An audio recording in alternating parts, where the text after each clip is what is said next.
ഇന്നത്തെ ക്ലാസ്സിൽ നമ്മൾ ഡിസ്കസ് ചെയ്യാൻ പോകുന്നത് ഇമ്മിസിബിൾ ലിക്വിഡ് സിസ്റ്റത്തിനെ പറ്റിയാണ്. അപ്പോൾ കഴിഞ്ഞ ദിവസം നമ്മൾ 3 ടൈപ്സ് ഓഫ് ലിക്വിഡ് സിസ്റ്റം ഉണ്ടെന്നും അതിൽ 2 നമുക്ക് പഠിക്കാനുണ്ടെന്നും പറഞ്ഞു. കഴിഞ്ഞ ക്ലാസ്സിൽ നമ്മൾ പാർഷ്യലി മിസിബിൾ ലിക്വിഡ് സിസ്റ്റത്തിനെ പറ്റി പഠിച്ചു അല്ലേ. അപ്പോൾ ഇന്നത്തെ ക്ലാസ്സിൽ നമുക്ക് ഇമ്മിസിബിൾ ലിക്വിഡ് സിസ്റ്റംസ് എന്താണെന്ന് നോക്കാം. അതുപോലെ തന്നെ അതിൻ്റെ അണ്ടറിൽ വരുന്ന ഒരു പ്രോസസ്സ്, അതായത് സ്റ്റീം ഡിസ്റ്റിലേഷൻ എന്ന് പറഞ്ഞൊരു പ്രോസസ്സും കൂടി നിങ്ങൾക്ക് പഠിക്കാനുണ്ട്. ഓക്കെ, അപ്പോൾ ഇമ്മിസിബിൾ ലിക്വിഡ്സ് പറയുമ്പോൾ ആദ്യം തന്നെ അതിൻ്റെ ഒരു നേച്ചർ എങ്ങനെയാണ് നമ്മൾ നേരത്തെ പറഞ്ഞിട്ടുള്ളത് അല്ലേ. അതായത് നമ്മളൊരു ബീക്കറിലോ ഒരു എന്തൊരു ഫ്ലാസ്കിലോ എന്തിലോ ആയിക്കോട്ടെ, നമ്മൾ 2 ലിക്വിഡ്സ് എടുക്കുകയാണെങ്കിൽ ആ ലിക്വിഡ്സ് തമ്മിൽ സോല്യൂബിൾ ആകാതെ കംപ്ലീറ്റ്ലി സെപ്പറേറ്റ് ഔട്ട് ചെയ്ത് നിൽക്കുകയാണെങ്കിൽ, ഓക്കെ, 2 ലെയേഴ്സായിട്ട് സെപ്പറേറ്റ് ഔട്ട് ചെയ്ത് നിൽക്കുകയാണെങ്കിൽ, ഓക്കെ, ഫസ്റ്റ് ലിക്വിഡ് എയും സെക്കൻഡ് ലിക്വിഡ് ബിയും ആണെങ്കിൽ ഇവർ രണ്ടുപേരും സോല്യൂബിൾ ആവാതെ കംപ്ലീറ്റായി സെപ്പറേറ്റ് ആയിട്ട് നിൽക്കുകയാണെങ്കിൽ അതിന് പറയുന്ന പേരാണ് നമ്മളെന്താ immiscible liquid systems. Okay, so ഞാൻ പറഞ്ഞു നമുക്ക് സ്റ്റീം ഡിസ്റ്റിലേഷൻ എന്ന് പറയുന്നൊരു പ്രോസസ്സ് പഠിക്കാനുണ്ട്. അപ്പോൾ ഈ പ്രോസസ്സ് വർക്ക് ചെയ്യുന്നത് ഈ ഇമ്മിസിബിൾ ലിക്വിഡ്സിൻ്റെ വേപ്പർ പ്രഷറിന് ഡിപ്പെൻഡ് ചെയ്തുകൊണ്ടാണ്. ഓക്കെ, അപ്പോൾ നമുക്കിതിൻ്റെ വേപ്പർ പ്രഷറിനെ ഒന്ന് കമ്പയർ ചെയ്ത് നോക്കാം. ഓക്കെ, അതിനായിട്ട് നമ്മൾ 2 ലിക്വിഡ്സ് കൺസിഡർ ചെയ്യുകയാണ്. ഒന്ന് ലിക്വിഡ് എയും അതുപോലെ തന്നെ ലിക്വിഡ് ബിയും. ഇവർ രണ്ടുപേരും കംപ്ലീറ്റ്ലി ഇമ്മിസിബിൾ ലിക്വിഡ്സ് ആണ്. ഓക്കെ, അപ്പം ഇവരുടെ ഒരു പ്രത്യേകത എന്താണ്? അതായത് ഒരു ഫ്ലാസ്കിലോ ഒരു ബീക്കറിലോ നമ്മൾ ഇവരെ എടുത്തു കഴിഞ്ഞാൽ ഇവർ 2 ലെയേഴ്സായിട്ട് നിൽക്കും അല്ലേ. എന്നാൽ അപ്പോൾ ഇങ്ങനെ നിൽക്കുന്ന സമയത്തും ഇവരെന്ത് ചെയ്യുന്നില്ല, ഈ എ എന്ന് പറയുന്ന ലിക്വിഡ് ബിൻ്റെ പ്രോപ്പർട്ടീസിന് ചേഞ്ച് വരുത്തുകയോ അതുപോലെ ബി എന്ന് പറയുന്ന ലിക്വിഡ് എ എന്ന് പറയുന്ന ലിക്വിഡിൻ്റെ പ്രോപ്പർട്ടീസിന് ഒരു ചേഞ്ചും വരുത്തുന്നില്ല. ഓക്കെ, കാരണം എന്താണ്, അവർ മ്യൂച്വലി ഇൻസോല്യൂബിൾ ആയിട്ടുള്ള ഒരു ലിക്വിഡ്സാണ്. സോ അതുകൊണ്ട് തന്നെ ഈ 2 ലിക്വിഡ്സും, ഓക്കെ, ഈച്ച് ലിക്വിഡും എന്ത് ചെയ്യും, ഒരു വേപ്പർ പ്രഷർ അതിൻ്റെ പ്യുവർ സ്റ്റേറ്റുമായിട്ട്, ഓക്കെ, അറ്റ് എ ഗിവൺ ടെമ്പറേച്ചറിൽ എന്ത് ചെയ്യും, ഒരു വേപ്പർ പ്രഷർ ഇവർ അങ്ങോട്ടും ഇങ്ങോട്ടും എക്സേർട്ട് ചെയ്യുന്നുണ്ടാകും. സോ ഇവിടെ എ എക്സേർട്ട് ചെയ്യുന്ന വേപ്പർ പ്രഷറിനെ നമുക്ക് P0A ആയിട്ടും അതുപോലെ തന്നെ ബി ലിക്വിഡ് എക്സേർട്ട് ചെയ്യുന്ന വേപ്പർ പ്രഷർ നമുക്ക് P0B ആയിട്ടും കൺസിഡർ ചെയ്യാം. സോ ടോട്ടൽ വേപ്പർ പ്രഷർ എന്ന് പറയുന്നത് എന്തായിരിക്കും? ആക്ച്വലി നമുക്കറിയാവുന്നത് അല്ല, ഇതിൻ്റെ സമ്മായിരിക്കും. ഓക്കെ, ഇപ്പോൾ ടോട്ടൽ വേപ്പർ പ്രഷർ നമ്മൾ പി എന്ന് എടുത്താൽ എന്തായിരിക്കും, എ ലിക്വിഡിൻ്റെ വേപ്പർ പ്രഷറും അതുപോലെ തന്നെ ബി ലിക്വിഡിൻ്റെ വേപ്പർ പ്രഷറിൻ്റെയും സമ്മായിരിക്കും. സോ ഈ ഒരു ഇക്വേഷനിൽ നമുക്ക് എന്ത് മനസ്സിലാക്കാം? അതായത് ഈ ഒരു ലിക്വിഡ് സിസ്റ്റത്തിൻ്റെ ടോട്ടൽ വേപ്പർ പ്രഷർ പി എന്ന് പറയുന്നത് എപ്പോഴായിരിക്കും അറ്റ്മോസ്ഫിയറിക് പ്രഷറിന് ഈക്വൽ ആവുക? അതായത് എന്തായാലും എൻ്റെയോ ബിൻ്റെയോ ബോയിലിംഗ് പോയിൻറ്റിൻ്റെ താഴെയുള്ളൊരു ടെമ്പറേച്ചറിലായിരിക്കും എന്തായാലും ഇതിൻ്റെ വേപ്പർ പ്രഷർ അറ്റ്മോസ്ഫിയറിക് പ്രഷറായിട്ട് ഈക്വൽ ആവുക അല്ലേ. അപ്പം ഇതിൽ നിന്ന് നമുക്ക് എന്ത് മനസ്സിലാക്കാം? അതായത് 2 ഇമ്മിസിബിൾ ലിക്വിഡ്സ് നമുക്ക് തന്നാൽ അത് ഏത് ടെമ്പറേച്ചറിലായിരിക്കും ബോയിൽ ചെയ്യുക? അതായത് ഒന്നെങ്കിൽ നമ്മൾ പ്യുവറായിട്ട് എടുക്കുന്ന ഈ എൻ്റെയോ അല്ലെങ്കിൽ പ്യുവറായിട്ട് എടുക്കുന്ന ബിൻ്റെയോ ബോയിലിംഗ് പോയിൻറ്റിനേക്കാൾ താഴെയുള്ളൊരു ടെമ്പറേച്ചറിലായിരിക്കും എന്ത് ചെയ്യുന്നത്, ഈ ഇമ്മിസിബിൾ ലിക്വിഡ്സ് ബോയിൽ ചെയ്യുന്നത്. അതുപോലെ തന്നെ ഇവിടെ ഉള്ളൊരു മറ്റൊരു കാര്യമാണ്, അതായത് ഇവരുടെ ടോട്ടൽ വേപ്പർ പ്രഷർ, ഈ പി എന്ന് പറയുന്ന ഈ ടോട്ടൽ വേപ്പർ പ്രഷർ എന്തിന് ഇൻഡിപെൻഡൻ്റ് ആണ്? അതായത് ഇവരുടെ റിലേറ്റീവ് എമൗണ്ടിന് ഇൻഡിപെൻഡൻ്റ് ആണ്. ഓക്കെ, അതായത് നമ്മൾ എടുക്കുന്ന എ ഒരു 5 ml ബി എടുക്കുന്നത് ഒരു 10 ml ആണെങ്കിൽ അവരുടെ ആ എമൗണ്ട് മാറുന്നത് കൊണ്ട് ഇവിടെ വേപ്പർ പ്രഷറിനെ അത് യാതൊരു രീതിയിലും അഫക്റ്റ് ചെയ്യുന്നില്ല. കാരണം എന്താണ്, ഈ 2 ലിക്വിഡ് ലെയേഴ്സും സെപ്പറേറ്റ് ആയിട്ട് 2 ലെയേഴ്സായിട്ട് നിൽക്കുകയാണ് അല്ലേ. അപ്പോൾ അങ്ങനെ ആ 2 ലെയേഴ്സായിട്ട് നിൽക്കുന്ന അത്രയും സമയം തന്നെ എന്താ അഫക്റ്റ് ചെയ്യില്ല, അതായത് ഇതിൻ്റെ എമൗണ്ട് ഇതിൻ്റെ വേപ്പർ പ്രഷറിനെ, ഈ സിസ്റ്റത്തിൻ്റെ വേപ്പർ പ്രഷറിനെ അഫക്റ്റ് ചെയ്യില്ല.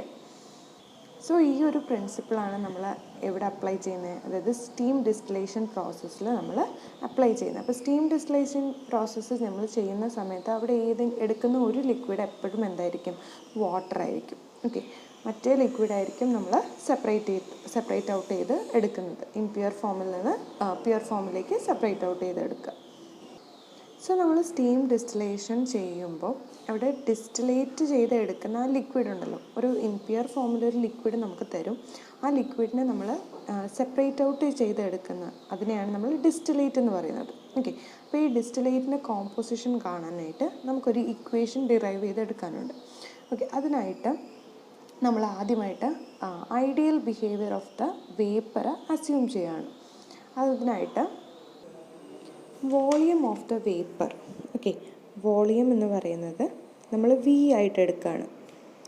വോളിയം വി ആയിട്ട് എടുക്കുകയാണ് അറ്റ് ടി കെൽവിൻ. ഒരു ടെമ്പറേച്ചർ ടി എന്ന് പറയുന്ന ഒരു ടെമ്പറേച്ചർ കെൽവിനിൽ അതിൻ്റെ പേപ്പറിൻ്റെ വോളിയം എന്ന് പറയുന്നത് നമ്മൾ വി ആയിട്ട് കൺസിഡർ ചെയ്യാണ്. ഓക്കെ, ഇനി അടുത്ത് നമുക്ക് കൺസിഡർ ചെയ്യാനുള്ള രണ്ട് ടേംസാണ് N A and N B. ഇപ്പോൾ എൻ എ എൻ ബി എന്ന് പറയുന്നത് number of moles of the component of A ആവും, number of moles of the component ബിയുമാണ്. ഓക്കെ, നമ്മൾ രണ്ട് ലിക്വിഡ്സ് എടുക്കുന്നുണ്ടല്ലോ, എ എന്ന് പറയുന്നൊരു ലിക്വിഡ് കമ്പോണൻറ്റും എടുക്കുന്നുണ്ട്, ബി എന്ന് പറയുന്നൊരു ലിക്വിഡ് കമ്പോണൻറ്റും എടുക്കുന്നുണ്ട്. അപ്പോൾ അതിൻ്റെ ടോട്ടൽ നമ്പർ ഓഫ് മോൾസ് ആണ് നമ്മൾ എൻ എ ആയിട്ടും എൻ ബി ആയിട്ടും ഇൻഡിവിജ്വലായിട്ട് നമ്മൾ എടുക്കുന്നത്. അപ്പോൾ നമുക്ക് എങ്ങനെ എഴുതാം? നമ്മൾ ഐഡിയൽ ഗ്യാസ് ഇക്വേഷൻ പഠിച്ചിട്ടുണ്ട് അല്ലേ, P V equal to N R T എന്ന് അല്ലേ. ഇതിലേക്ക് നമ്മൾ നമ്മുടെ ഈ ടേംസിനെ സബ്സ്റ്റിറ്റ്യൂട്ട് ചെയ്യുകയാണെങ്കിൽ നമുക്ക് ഇൻഡിവിജ്വലായിട്ട് എ കമ്പോണൻറ്റിൻ്റെയും ബി കമ്പോണൻറ്റിൻ്റെയും ഇക്വേഷൻ എങ്ങനെ എഴുതാം? ഇപ്പോൾ ഫസ്റ്റ് കമ്പോണൻറ്റ് നമുക്ക് എങ്ങനെ എഴുതാം? P zero A V equal to volume എപ്പോഴും കോൺസ്റ്റൻ്റ് ആണല്ലോ, എൻ എ ആർ ടി എന്ന് എഴുതാം. ഓക്കെ, ഇത് നമുക്ക് ഫസ്റ്റ് ഇക്വേഷനായിട്ട് എടുക്കാം. ഇനി ബി കമ്പോണൻറ്റ് നമുക്ക് എങ്ങനെ എഴുതാം? P zero P V equal to N B R T എന്ന് എഴുതാം. ഇതിനെ നമുക്ക് സെക്കൻഡ് ഇക്വേഷനായിട്ട് എടുക്കാം. ഓക്കെ, ഇനി നമ്മൾ എന്താ ചെയ്യാൻ പോകുന്നതെന്ന് വെച്ചാൽ നമ്മുടെ ഈ ഫസ്റ്റ് ഇക്വേഷനെ നമ്മൾ സെക്കൻഡ് ഇക്വേഷൻ വെച്ച് ഡിവൈഡ് ചെയ്യണം. ഓക്കെ, 1/2 ചെയ്യുക. ഫസ്റ്റ് ഇക്വേഷൻ നമ്മൾ സെക്കൻഡ് ഇക്വേഷൻ വെച്ച് ഡിവൈഡ് ചെയ്യണം. അപ്പം ഇവിടെ ആർ ടി ക്യാൻസലായി പോകും അല്ലേ ഡിവൈഡ് ചെയ്യുന്ന സമയത്ത്. അപ്പോൾ ബാക്കി എന്തേ ഉണ്ടാവുള്ളൂ? P zero A divided by P zero B equal to N A divided by N B. ഈ ഇക്വേഷനെ നമ്മുടെ തേർഡ് ഇക്വേഷനായിട്ട് എടുക്കാം. ഓക്കെ, അപ്പം എൻ എ എന്ന് പറയുന്നത് നമ്മൾ പറഞ്ഞു total number of moles of component എയും എൻ ബി എന്ന് പറയുന്നത് total number of moles of component ബിയും ആണെന്ന് പറഞ്ഞു. അപ്പോൾ നമ്മൾ മൊളാലിറ്റി ഒക്കെ പഠിക്കുന്ന സമയത്ത് നമ്പർ ഓഫ് മോൾസിൻ്റെ ഇക്വേഷൻ പഠിച്ചിട്ടുണ്ടാവുമല്ലോ അല്ലേ. നമ്പർ ഓഫ് മോൾസിൻ്റെ ഇക്വേഷൻ എന്താ? N equal to W by M എന്ന്, അതായത് അതിൻ്റെ മാസും ഡിവൈഡഡ് ബൈ അതിൻ്റെ മോളിക്കുലർ മാസ് അല്ലേ. നമ്പർ ഓഫ് മോൾസ് എന്ന് പറഞ്ഞാൽ എന്താണ്? ഇതിൻ്റെ mass, given mass divided by molecular mass ആണ് അല്ലേ. Given mass divided by molecular mass. ഈ ഒരു ഇക്വേഷൻ നമുക്ക് എല്ലാവർക്കും അറിയുന്ന ഇക്വേഷനാണ് അല്ലേ. അപ്പോൾ നമുക്ക് ഇവിടെ ഈ ഒരു കേസിൽ നമുക്ക് രണ്ട് കമ്പോണൻറ്റ്സ് ഉണ്ട്. അപ്പോൾ അതുകൊണ്ട് ഡബ്ല്യു എ ഡബ്ല്യു ബി എന്ന് പറയുന്ന രണ്ട് ടേംസ് നമുക്ക് കൺസിഡർ ചെയ്യാം. അത് നമ്മളെടുക്കുന്ന വേപ്പറിൻ്റെ മാസസ് ആണ്. ഓക്കെ, മാസ് ഓഫ് എയും ഫസ്റ്റ് കമ്പോണൻ്റെ മാസും ഡബ്ല്യു പി എന്ന് പറയുന്നത് സെക്കൻഡ് കമ്പോണൻ്റെ മാസുമായിട്ട് എടുക്കുകയാണെങ്കിൽ, അതുപോലെ തന്നെ എം എ എം ബി എന്ന് പറയുന്നത് ഇതിൻ്റെ മോളിക്കുലർ മാസ് അല്ലെങ്കിൽ മോളാർ മാസ്സായിട്ട് നമ്മൾ കൺസിഡർ ചെയ്യുകയാണെങ്കിൽ നമ്മുടെ ഈ മൂന്നാമത്തെ ഇക്വേഷൻ നമുക്ക് എങ്ങനെ എഴുതാം? അതായത് P zero A divided by P zero B equal to എങ്ങനെ എഴുതാം? നമ്പർ ഓഫ് മോൾസിന് പകരം നമുക്ക് എന്താ എഴുതാം? W A divided by M A എന്ന് എഴുതാം അല്ലേ. അപ്പോൾ ഡിവൈഡഡ് ബൈ അതേപോലെ തന്നെ W B divided by M B എന്ന് എഴുതാം. അപ്പോൾ ഈ ഇക്വേഷനെ നമുക്കൊന്ന് ക്രോസ് മൾട്ടിപ്ലൈ ചെയ്താൽ എങ്ങനെ എഴുതാൻ പറ്റും? W A divided by W B equal to P zero A M A divided by P zero B M B എന്ന് കിട്ടും. ഓക്കെ ആണല്ലോ. ഇതിനെ നമ്മുടെ ഫോർത്ത് ഇക്വേഷനായിട്ട് എഴുതാം. P zero A M A divided by P zero B M B എന്ന് കിട്ടും. Okay, അപ്പോൾ ഡബ്ല്യു എ ഡബ്ല്യു ബി എന്ന് പറയുന്നത് എന്താണ്?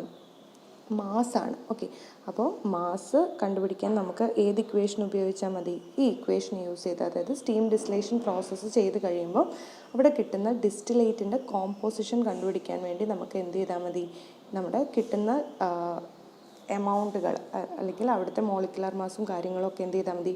ഈ ഇക്വേഷനിലേക്ക് സബ്സ്റ്റിറ്റ്യൂട്ട് ചെയ്ത് കൊടുത്തു കഴിഞ്ഞാൽ നമുക്ക് അവിടുത്തെ കോമ്പോസിഷൻ, ഡിസ്റ്റിലേറ്റിൻ്റെ കോമ്പോസിഷൻ കാൽക്കുലേറ്റ് ചെയ്യാൻ പറ്റും. സോ അടുത്തതായിട്ട് നമുക്ക് എങ്ങനെ സ്റ്റീം ഡിസ്റ്റിലേഷൻ പ്രോസസ്സ് നടക്കുന്നതെന്ന് നോക്കാം.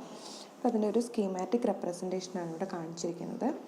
അപ്പം സ്റ്റീം ഡിസ്റ്റിലേഷൻ ചെയ്യുന്നത് എന്തിനു വേണ്ടിയിട്ടാണ്?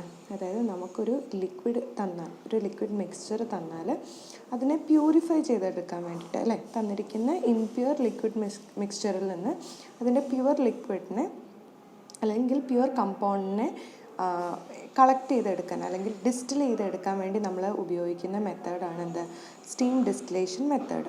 ഓക്കെ, അപ്പം ഇതിന് കുറച്ച് കണ്ടീഷൻസ് ഉണ്ട്. അതായത് സ്റ്റീം ഡിസ്റ്റിലേഷൻ മെത്തേഡ് തന്നെ നമുക്ക് ഈ ലിക്വിഡ് പ്യൂരിഫൈ ചെയ്തെടുക്കാൻ ഉപയോഗിക്കണമെങ്കിൽ കുറച്ച് കണ്ടീഷൻസ് ഉണ്ട്. അതായത് ഈ തന്നിരിക്കുന്ന ലിക്വിഡ് എന്ന് പറയുന്നത് വാട്ടറുമായിട്ട് ഇമ്മിസിബിൾ ആയിരിക്കണം. ഓക്കെ, അതാണ് ഫസ്റ്റ് കണ്ടീഷൻ. രണ്ടാമത്തെ കണ്ടീഷൻ എന്ന് പറയുന്നത് അത് സ്റ്റീം വോളറ്റൈൽ ആയിരിക്കണം. ഓക്കെ, സ്റ്റീമിൽ അത് വോളറ്റൈൽ ആയിരിക്കണം. മറ്റൊന്നെന്ന് പറയുന്നത് സ്റ്റീമിൽ അത് ഡീകമ്പോസ് ചെയ്യാനും പാടില്ല. ഓക്കെ, അപ്പോൾ ഈ 3 കണ്ടീഷൻ സാറ്റിസ്ഫൈ ചെയ്താൽ മാത്രമേ, അല്ലെങ്കിൽ സാറ്റിസ്ഫൈ ചെയ്യുന്ന ഒരു ലിക്വിഡ് ആണെങ്കിൽ മാത്രമേ നമുക്ക് സ്റ്റീം ഡിസ്റ്റിലേഷൻ മെത്തേഡ് ഉപയോഗിച്ചിട്ട് ഇതിനെ പ്യൂരിഫൈ ചെയ്തെടുക്കാൻ പറ്റത്തുള്ളൂ. അപ്പോൾ ഇവിടെ ഇതാണൊരു സ്റ്റീം ഡിസ്റ്റിലേഷൻ്റെ സെറ്റപ്പ് അല്ലെങ്കിൽ അറേഞ്ച്മെൻറ്റ് എന്ന് പറയുന്നത്. അപ്പോൾ ഇവിടെ നമുക്ക് തന്നിരിക്കുന്ന ഇംപ്യൂർ ആയിട്ടുള്ള ലിക്വിഡ് നമ്മൾ ഈ ഒരു റൗണ്ട് ബോട്ടം ഫ്ലാസ്കിലാണ് എടുത്തിരിക്കുന്നത്. ഓക്കെ, ഇതിനെ നമ്മളൊരു സാൻഡ് ബാത്തിൽ വെച്ചിട്ടാണ് ഹീറ്റ് ചെയ്യുന്നത്. ഓക്കെ, ഇതിന് ഓൾട്ടർനേറ്റീവായിട്ട് എന്ത് വെച്ചിട്ടുണ്ട്, ഒരു വാട്ടർ ഹീറ്റ് ചെയ്യുന്നുണ്ട്. അവിടെ ഒരു ബർണർ വെച്ചിട്ട് വാട്ടർ ഹീറ്റ് ചെയ്യുന്നുണ്ട്. ഇതെന്തിനാണെന്ന് വെച്ചാൽ ഇവിടെ സ്റ്റീം പ്രൊഡ്യൂസ് ചെയ്യാൻ വേണ്ടിയിട്ടാണ്. ഓക്കെ, അപ്പോൾ സ്റ്റീം എന്ത് ചെയ്യും? സ്റ്റീം ഇതിലേക്ക് നമ്മുടെ ഇംപ്യൂർ ആയിട്ടുള്ള ലിക്വിഡ് മിക്സ്ചറിലേക്ക് പാസ് ചെയ്യുകയും ഇതും ഇവിടെ നമ്മൾ സാൻഡ് ബാത്തിൽ വെച്ചിട്ടാണ് ഹീറ്റ് ചെയ്യുന്നത്, അല്ലേ? അപ്പോൾ എന്ത് ചെയ്യാൻ തുടങ്ങും? അതായത് ഇതിൻ്റെ ടോട്ടൽ വേപ്പർ പ്രഷറും സിസ്റ്റത്തിൻ്റെ ടോട്ടൽ വേപ്പർ പ്രഷർ അറ്റ്മോസ്ഫിയറിക് പ്രഷറുമായിട്ട് ഈക്വൽ ആകുമ്പം എന്ത് സംഭവിക്കും? ഈ ഒരു ലിക്വിഡ് മിക്സ്ചർ ബോയിൽ ചെയ്യാൻ തുടങ്ങും. അപ്പം നമ്മൾ നേരത്തെ പറഞ്ഞിട്ടുണ്ടായിരുന്നു, ഇമ്മിസിബിൾ ലിക്വിഡ് ആയതുകൊണ്ട് എന്ത് സംഭവിക്കും? അതിൻ്റെ നോർമൽ ബോയിലിംഗ് ടെമ്പറേച്ചറിന് താഴെയുള്ളൊരു ടെമ്പറേച്ചറിൽ തന്നെ ആയിരിക്കും അത് ബോയിൽ ചെയ്യാൻ തുടങ്ങുന്നത്. ഓക്കെ, അപ്പോൾ എന്ത് ചെയ്യും? ഇവിടുന്ന് ഇതിൻ്റെ ഈ ലിക്വിഡ് കമ്പോണൻസിൻ്റെ വേപ്പേഴ്സ് ഇവിടുന്ന് ഇതിലൂടെ ഈ ഒരു ട്യൂബിലൂടെ ഇത് പാസ് ചെയ്യും. ഓക്കെ, ഇതിനെ പാസ് ചെയ്തിട്ട് നമ്മൾ വാട്ടർ കണ്ടൻസറിലൂടെ ഇതിനെ പാസ് ചെയ്ത് വിടും. ഈ ലിക്വിഡ് വേപ്പേഴ്സിനെ നമ്മൾ ഈ വാട്ടർ കണ്ടൻസറിലൂടെ പാസ് ചെയ്ത് വിട്ടിട്ട് നമ്മളൊരു റിസീവറിൽ ഇത് കളക്ട് ചെയ്യും. ഓക്കെ, അപ്പം ഇവിടെ കിട്ടുന്ന ലിക്വിഡ് എന്ന് പറയുന്നത് വാട്ടറും നമ്മുടെ നമ്മൾ കളക്ട് ചെയ്യാൻ എടുത്ത ഇംപ്യൂർ ലിക്വിഡിലെ പ്യുവർ ലിക്വിഡിൻ്റെ ഒരു ഫോം ആയിരിക്കും നമുക്ക് ഇവിടെ കിട്ടുന്നത്. ഓക്കെ, അപ്പം ഇവിടെ 2 ലെയേഴ്സായിട്ട് മാർക്ക് ചെയ്തിട്ടുണ്ട്, അല്ലേ? അപ്പോൾ ഒന്ന് വാട്ടറും ഒന്ന് നമ്മുടെ പ്യുവർ ലിക്വിഡുമായിരിക്കും, രണ്ടാമത്തെ കമ്പോണൻ്റ് ആയിട്ടുള്ള ലിക്വിഡുമായിരിക്കും. അപ്പോൾ ഇതിനെ നമുക്ക് ഒരു പിന്നീട് ഇതിനെ കളക്ട് ചെയ്ത ശേഷം ഒരു സെപ്പറേറ്റിംഗ് ഫണലിലേക്ക് മാറ്റിയിട്ട് ആ സെപ്പറേറ്റിംഗ് ഫണൽ യൂസ് ചെയ്തിട്ട് നമുക്ക് സെപ്പറേറ്റ് ചെയ്തെടുക്കാൻ പറ്റും. ഓക്കെ, അപ്പോൾ ഇവിടെ നമുക്ക് കിട്ടുന്ന റിലേറ്റീവ് എമൗണ്ട് അല്ലെങ്കിൽ കോമ്പോസിഷൻ ഓഫ് ദ ഡിസ്റ്റിലേറ്റ് നമുക്ക് എങ്ങനെ കാൽക്കുലേറ്റ് ചെയ്യാം?